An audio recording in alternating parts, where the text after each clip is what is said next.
Kembali di Nusantara Petang, pemirsa Presiden Joko Widodo meninjau pelaksanaan perdana vaksinasi COVID-19 gotong royong di wilayah kawasan industri Jababeka, Bekasi, Jawa Barat.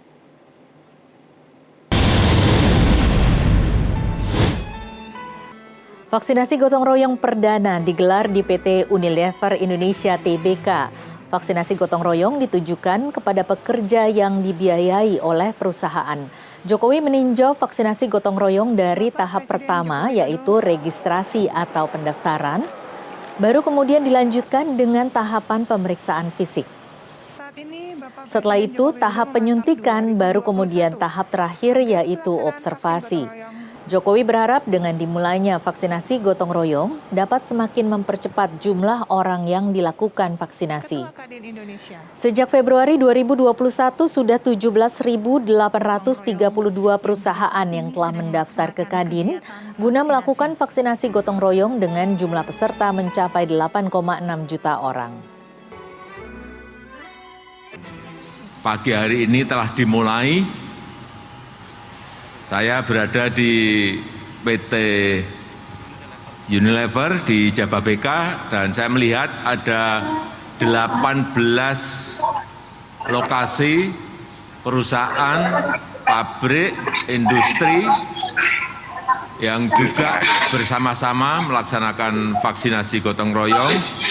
Kita harapkan dengan telah dimulainya vaksinasi di industri, di manufaktur, di pabrik, di lokasi-lokasi produktif, kawasan-kawasan industri, kita harapkan semuanya nanti terlindungi dari penyebaran COVID.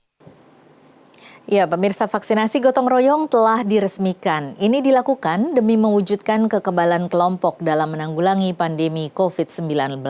Lalu bagaimana kesiapan jumlah dosis dan jaminan agar vaksinasi gotong royong tidak berhenti di jalan di saat animo masyarakat, terutama para pekerja, akan vaksinasi tinggi? Selengkapnya kami hadirkan dalam dialog Nusantara Petang berikut ini.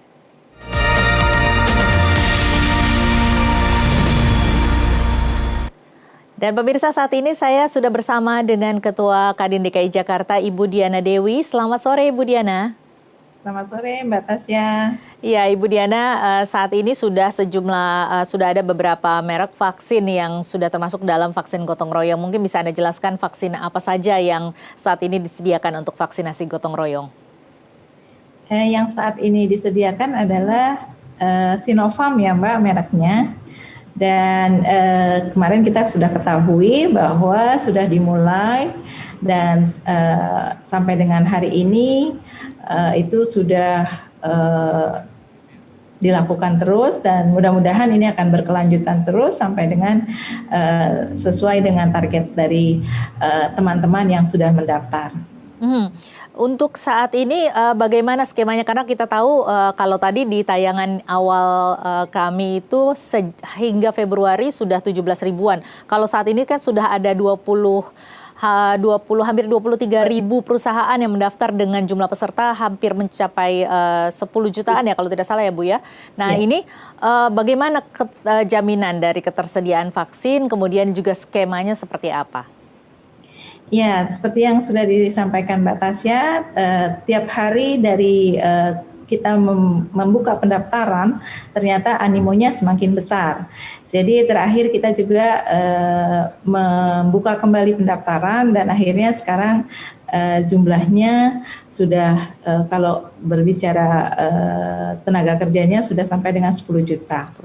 Nah, ini adalah harapannya bisa dalam waktu dekat vaksin ini semuanya sudah bisa didapat dari yang sudah mendaftar 10 juta tersebut. Dan insya Allah apa yang memang sudah disiapkan saat ini itu adalah Sinovac. Kemudian kita perusahaan-perusahaan yang sudah mendaftar itu kita diberikan surat bahwa kita bisa bekerja sama dengan Bio Farma.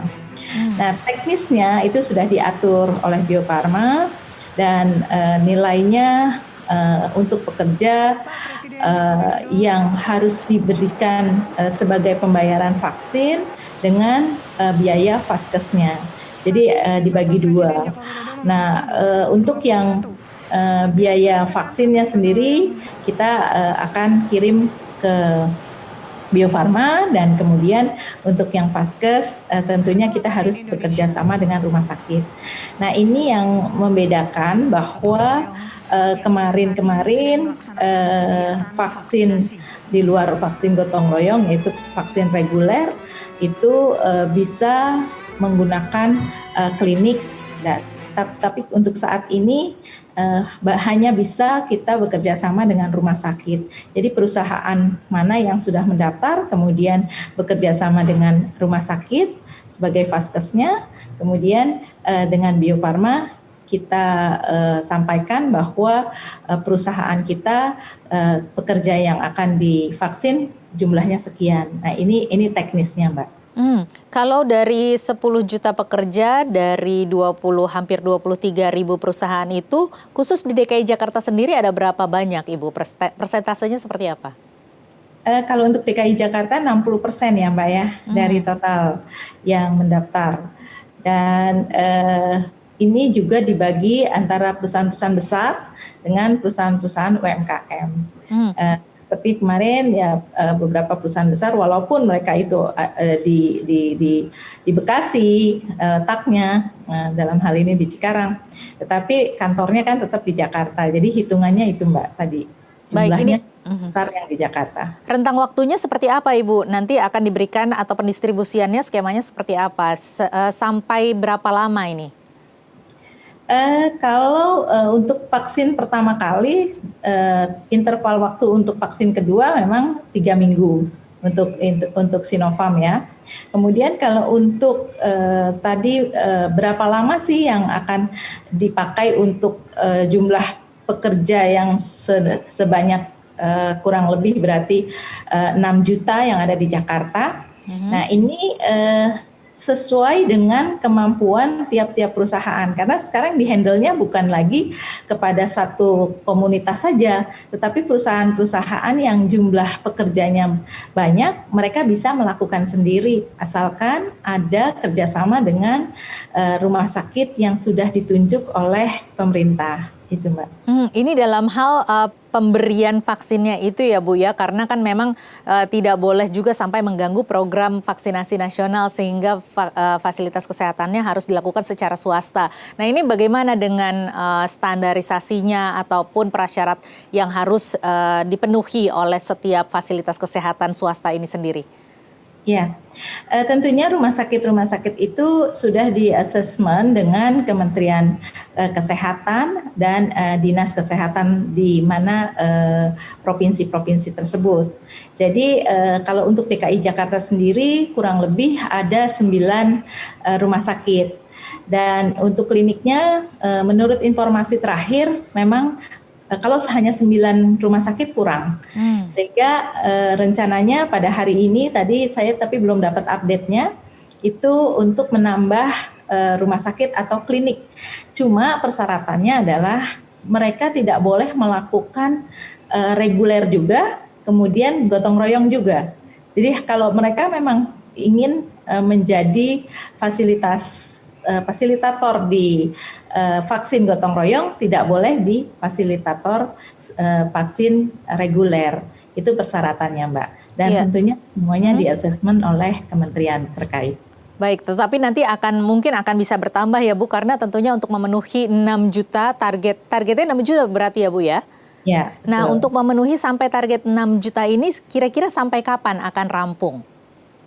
Kalau saya melihat dari animo yang ada, itu justru pada saat-saat sekarang banyak sekali perusahaan-perusahaan yang ingin nomor satu dan awal. Jadi saya rasa nanti kalau memang kerjasama Bio Farma dengan rumah sakitnya sudah cukup banyak, atau ditambah lagi dengan klinik-klinik tertentu, dan juga satu hal yang saya berharap bahwa jangan hanya di rumah sakit boleh melakukan itu. Jadi seperti di reguler kan seperti GOR bisa, kemudian tempat-tempat tertentu, masjid dan sebagainya yang bentuknya aula cukup luas, itu kan bisa. Ini kan mempengaruhi juga untuk bisa lebih melayani. Nah, itu saya yakini bahwa kita mungkin lebih cepat dari reguler, Mbak. karena begitu antusiasnya teman-teman pengusaha untuk melakukan secepat mungkin, karena ingin mungkin ya selesai COVID-nya, kemudian pemulihan ekonomi berjalan, gitu Mbak. Kapan kira-kira Bu selesainya Bu? Kalau hitungan-hitungan saya mungkin dalam waktu 6 bulan pun kalau memang vaksinnya cukup, kemudian fasilitas kesehatannya diperbanyak, bisa selesai Mbak. Namun kan saat ini ketersediaan vaksin sampai saat ini untuk Sinopharm sendiri sudah diterima ya Bu ya, 1 juta dosis vaksin, begitu betul ya Bu ya? Betul Mbak. Kemudian nanti akan ada juga merek lain seperti CanSino, kemudian Pfizer dan lain sebagainya. Nah ini kan tentu harus menunggu ya sampai datang dulu ke Indonesia begitu. Berarti tergantung dari itu juga ya Bu? Ya, tentunya kan kita lihat ya antusias dari teman-teman pengusaha seperti apa. Kalau memang contohnya dalam waktu 1-2 hari ini semua menyatakan bahwa mereka sudah mendaftar dan mereka minta cepat juga untuk dilakukan. Berarti tidak ada one prestasi ya dari yang mendaftar. Kan yang khawatirnya adalah one prestasi dari yang mendaftar. Dan tentunya dari hal ini Kementerian Kesehatan akan menghitung, oh ya memang betul-betul pengusaha berkomitmen untuk melaksanakan itu. Jadi saya yakinlah nanti pemerintah dengan adanya permulaan seperti ini yang cukup bagus, itu akan segera menyediakan stoknya sesuai dengan yang memang sudah bersedia untuk melakukan itu Mbak. Sampai saat ini masih dibuka pendaftarannya Bu? Terakhir kita masih buka sampai dengan akhir Mei kalau nggak salah Mbak. Dan ternyata masih banyak teman-teman yang memang masih mendaftar. Baik. Ini terkait dengan yang Ibu katakan tadi mengenai one prestasi, nanti bagaimana antisipasinya kita akan bahas di segmen berikutnya Bu Diana, tetapi kita harus jeda dulu. Pemirsa tetaplah bersama kami, Dialog Nusantara Petang akan kembali sesaat lagi.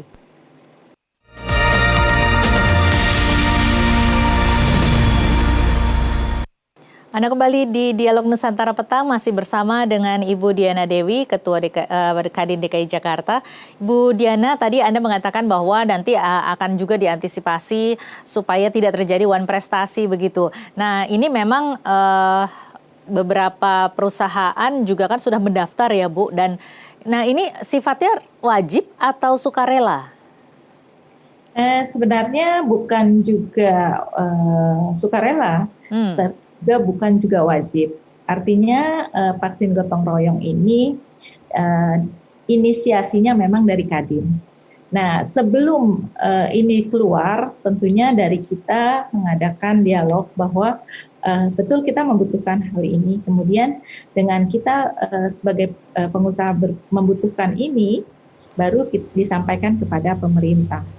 Nah, ternyata kita membuka 1 kali pendaftaran. Ternyata masih selanjutnya teman-teman masih banyak yang minta untuk kemarin lupa dan sebagainya lah alasannya. Akhirnya dibuka kembali. Jadi saya yakini ya jumlah ini akan bertambah terus karena juga seperti contohnya di DKI Jakarta. Banyak loh teman-teman yang tidak daftar pada saat kemarin yang mungkin mereka lupa dan sebagainya, setelah tahu begini baru mereka minta untuk masuk juga di dalam daftar yang harusnya sekarang divaksin gitu Mbak. Artinya perusahaan ini mendaftarkan secara kesadaran sendiri begitu ya Bu? Betul Mbak, dan ditekankan awal juga jangan sampai ini membebankan kepada pekerja. Sehingga ini betul-betul cost-nya dari perusahaan. Artinya setiap pekerja mendapatkan vaksin secara gratis dan beban biayanya ada di perusahaan. Ada tidak perusahaan yang keberatan sejauh ini dengan biaya yang sebenarnya terbilang kalau untuk 1 orang saja untuk 1 dosis vaksin ini kan sekitar 500.000, berarti 1 orang untuk 2 dosis seperti umumnya begitu ya, mendapatkan 2 kali vaksinasi atau 2 kali dosis ini kan 1 juta. Nah, kalau perusahaannya sedikit mungkin masih bisa dimaklumi begitu ya, kita harus membayar dengan sejumlah biaya. Nah kalau pekerjanya banyak, apakah tidak ada keberatan begitu dari perusahaan?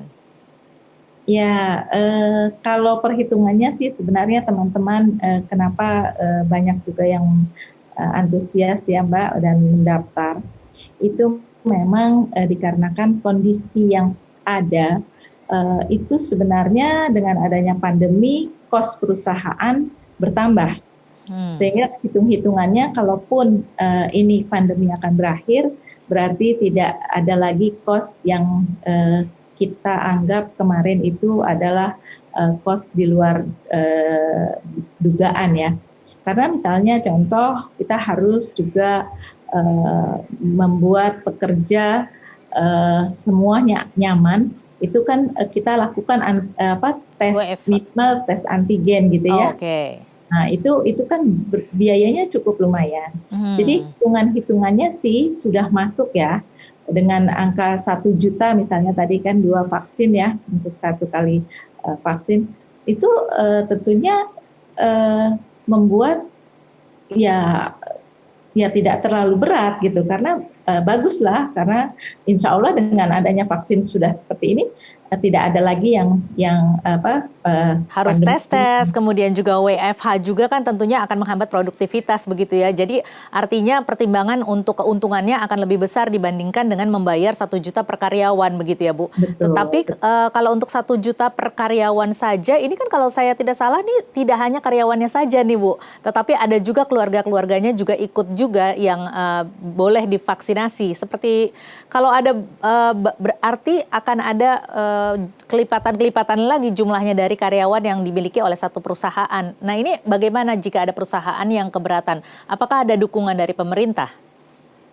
Justru Mbak, sebenarnya ini kan pemerintah sudah mendukung dengan memberikan vaksin secara gratis.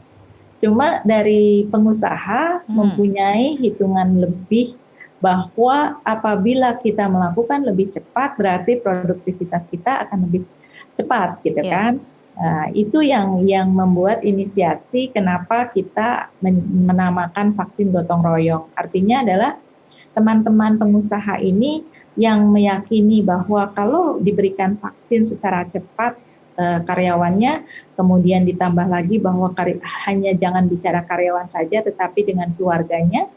Nah, ini yang menghitung bahwa lebih nyaman, lebih murah, bahkan biayanya yang dikeluarkan apabila kita melakukan vaksin gotong royong. Cuma kita ketahui bahwa mungkin cash flow dari perusahaan yang akan berbeda-beda Mbak. Makanya ada yang teman-teman tidak melakukan pendaftaran. Ya karena kembali lagi mungkin cash flow dia tidak baik. Nah kalau dikatakan bahwa pemerintah tidak membantu, bukan. Tetapi memang pemerintah memberikan yang bentuknya gratis. Nah kalau kita ingin cepat sebagai pengusaha, karena yang tadi sudah kita sebutkan bersama ya Mbak, bahwa ada harusnya antigen, tes dan sebagainya itu biaya, sehingga harus sekarang dilakukan dengan vaksin, jadi kita menghitungnya ini lebih murah. Nah ini tentunya beda-beda setiap perusahaan Mbak, perhitungannya. Nah kembali lagi kepada masing-masing perusahaan saya rasa itu Mbak. Apa yang akan dilakukan jika ada perusahaan yang tidak mau atau menolak untuk dilakukan vaksinasi terhadap karyawannya atau terhadap pekerjanya dengan alasan bahwa berat ongkosnya begitu? Tidak ada punishment sama sekali untuk teman-teman yang tidak bisa mengikut sertakan di dalam vaksin gotong royong, tidak ada sama sekali. Lalu pekerjanya nanti akan divaksin seperti apa Bu? Biasanya perusahaan-perusahaan tersebut adalah yang perusahaan-perusahaan yang sistemnya kurang jalan ya Mbak, kalau saya melihat ya. Kalau walaupun misalnya UMKM, tetapi kalau dia punya sistem yang bagus, pasti tentunya akan berhitung mana yang lebih menguntungkan, mana yang menjadi kerugian kan itu Mbak. Ini adalah banyak perusahaan-perusahaan yang belum memahami saya rasa. Jadi dilepas saja karyawannya dan ada kan bahwa bagaimana perusahaan tidak melakukan peraturan-peraturan yang sudah dibuat oleh misalnya Dinas Tenaga Kerja atau Kementerian Tenaga Kerja kan kita ketahui bersama kan yang seperti itu. Jadi ya kembalinya sebenarnya kepada perusahaan masing-masing Mbak. Kalau ada pekerja yang akhirnya tidak terlindungi karena perusahaannya tidak mendaftar atau keberatan untuk membayarkan biaya tersebut, apa yang bisa dilakukan oleh pekerja itu? Ya, tentunya pekerja itu akan mengikuti vaksin yang gratis dan mungkin harus dari pekerjanya sendiri yang punya usaha untuk bagaimana dia mengikuti mungkin dari masyarakat. Sebagai masyarakat ada lingkungan terkecilnya dari RT, RW dan kelurahan itu kan ada banyak seperti itu dan ke puskesmas gitu ya Mbak. Cuma kalau di DKI Jakarta kebetulan ada dinas PPUKM dan Dinas Tenaga Kerja berkolaborasi dengan beberapa asosiasi memintakan apabila mereka punya pekerjanya yang perusahaan-perusahaannya kecil, itu diberikan CSR-nya dari seperti vaksin gotong royong, kemudian seperti vaksin-vaksin yang sekarang dilakukan untuk beberapa asosiasi, diberikan memang itu vaksin gratis dari pemerintah. Kemudian paskesnya itu adalah kita yang menyediakan sebagai wadah organisasinya. Nah, kita diminta untuk memberikan CSR kurang lebih ya sekitar 10%-nya lah itu untuk teman-teman UMKM gitu Mbak. Kalau sampai saat ini sebenarnya kan dari sekian banyak upaya yang dilakukan oleh pemerintah, kendalanya biasanya ada pada pendataan nih Bu. Nah ini bagaimana masalah pendataan ini, apakah sudah bisa dilaksanakan atau sudah bisa tersusun dengan rapi begitu saat ini? Sudah ada pendataan yang benar begitu dari misalnya pekerjanya, apakah sudah tervaksinasi sebelumnya atau tidak, untuk menghindari tumpang tindih data itu? Kalau saya melihat, sepertinya melihat dari sistem yang dibuat oleh pemerintah saat ini, kelihatannya tidak ada, sudah mulai agak membaik ya. Dan yang saya lihat juga tentunya bahwa kalau seseorang divaksin, dia sudah merasa divaksin 1 kali, dia nggak akan 2 kali ya, kecuali memang pengulangan, memang yang sudah diwajibkan gitu. Itu mungkin membantu juga. Tetapi yang saya lihat sekarang bahwa kalau kita menggunakan NIK kita, itu akan dengan sendirinya NIK yang sudah mendaftar sudah tidak lagi menjadi target berikutnya. Kelihatannya sudah cukup bagus sistemnya, cuma tinggal mungkin kita lihat betul nggak, karena terbantunya yaitu tadi orang-orang tersebut pun tidak mau divaksin 2 kali. Iya. Oke, baik. Bu Diana, ini sebagai sosialisasi saja supaya semua terlindungi begitu ya. Ini kan merupakan salah satu upaya dari pemerintah untuk melindungi masyarakat atau rakyatnya dari COVID-19 dengan melalui salah satu cara ini vaksin gotong royong. Apakah ada imbauan Bu untuk perusahaan-perusahaan yang saat ini masih belum mendaftar, masih dikasih kesempatan kan ya Bu ya untuk mendaftar ya? Betul. Baik, boleh mungkin diberikan imbauan?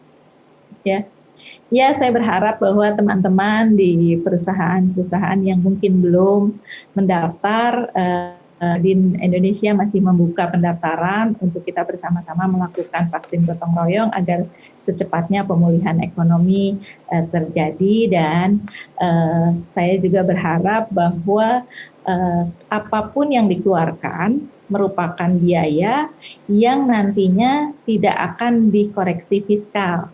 Sehingga ini adalah merupakan betul-betul biaya yang memang diakui oleh Departemen Keuangan, khususnya Dirjen Pajak. Baik, Ibu Diana, terima kasih banyak sudah bergabung bersama kami di Dialog Nusantara Petang, Bu. Salam sehat, Ibu Diana.